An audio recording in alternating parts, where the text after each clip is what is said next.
আপনি কি জানেন শবে কদরের কিছু বিশেষ লক্ষণ আছে যা নবীজি সাল্লাল্লাহু আলাইহি ওয়াসাল্লাম আমাদের বলে গেছেন?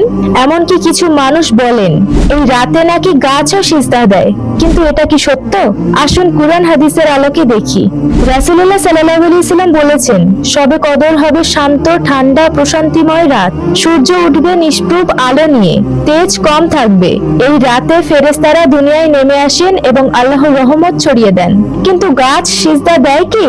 এমন কিছু বর্ণনা আছে যেখানে বলা হয় গাছ ও পশুরাও এই রাতে আল্লাহর ইবাদত করে, তবে এটি নিশ্চিত হাদিস দ্বারা প্রমাণিত নয়। তাই আমাদের মূলত নবীজি সাল্লাল্লাহু আলাইহি ওয়াসাল্লামের বলে যাওয়া লক্ষণগুলোর দিকেই নজর দেওয়া উচিত। এই রাত আমাদের জীবনের মোড় ঘুরিয়ে দিতে পারে। আমাদের উচিত এই রাতে বেশি করে ইবাদত, দোয়া, কুরআন তিলাওয়াত করা, কারণ এই এক রাত ৮৩ বছরের ইবাদত। যদি আপনি শবে কদরের দোয়া লিস্ট চান, কমেন্ট করুন দোয়া লিস্ট, আমি ইনশাআল্লাহ আপনাদের শেয়ার করে দেব।